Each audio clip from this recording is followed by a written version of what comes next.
Good morning everyone. बाल विकास एवं शिक्षा शास्त्र।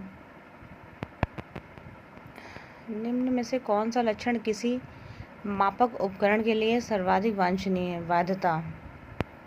किसी भी मापक उपकरण अथवा विधि में सर्वप्रथम विशेषता होनी चाहिए। It means it must be having quality and validity.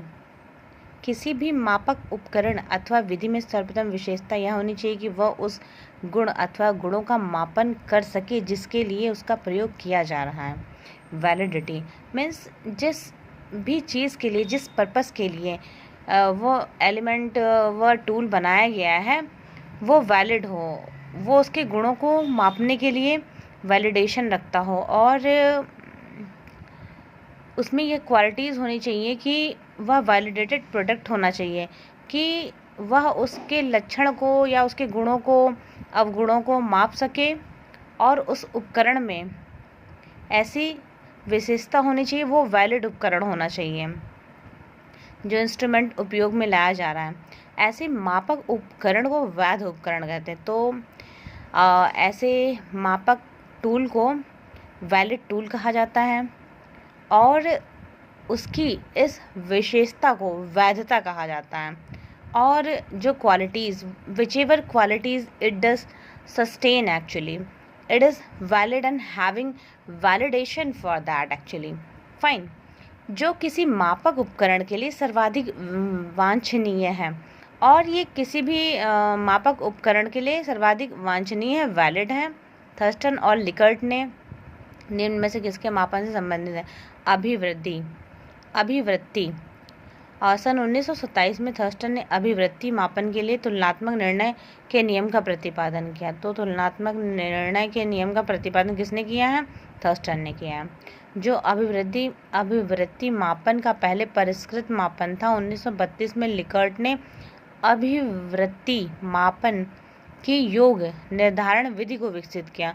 1932 में लिकर्ट ने अभिवृत्ति मापन की योग निर्धारण विधि को विकसित किया। तो पहले अभिवृत्ति के मापन को 1927 में थर्स्टन ने किया था। फिर अभिवृत्ति मापन का पहला परिष्कृत मापक था और 1932 में लिकर्ट ने अभिवृत्ति मापन की योग निर्धारण विधि को विकसित किया। तो यह विधि विकसित हुई 1932 में, जो कि लिकर्ट के द्वारा। थर्स्टन ने अभिवृत्ति मापन के लिए तुलनात्मक निर्णय नियम का प्रतिपादन किया था। उत्सुकता परीक्षण निम्न से किसका घटक है? सृजनात्मकता का। सृजनशीलता उसी व्यक्ति के अंतर्गत आती है जो कि बहुत ही उत्सुक हो, जागरूक हो, नई नई चीज़ों को इन्वेंशन करने में, नई नई चीज़ों को लेकर आने में, डिराइव करने में, उसको ब्रिंग करने में बहुत ही उत्सुक हो, उसकी रुचि हो, अभिप्रेरणा हो। तो उत्सुकता परीक्षण किसका घटक है?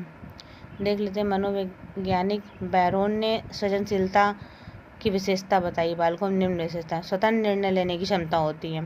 ये बहुत ही फास्ट स्टूडेंट होते हैं, इनके अंदर स्वतंत्र निर्णय लेने की क्षमता। जटिल समस्याओं में रुचि, यह जटिल समस्याओं के लिए बहुत अच्छी तरह से एक कंक्लूजन लेकर आते हैं। उन समस्याओं के लिए एक साथ अनेक समस्याओं पर ध्यान केंद्रित करने की इनके अंदर क्षमता होती है।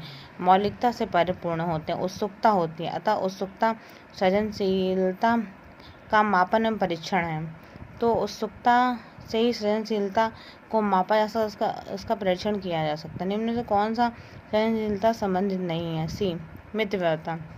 मौलिकता होनी चाहिए, प्रवाह होनी चाहिए, उपयोगिता होनी चाहिए, लेकिन मितव्ययता, लेकिन कंजूसी इसमें नहीं होनी चाहिए। सृजनात्मकता का तात्पर्य नए विचारों या उत्पाद का उत्पन्न होना, जिसकी मौलिकता, प्रवाह, उपयोगिता एक अनिवार्य गुण है। मितव्ययता सृजनात्मकता का गुण नहीं है। आई होप आपको समझ में आ गया होगा। Thank you.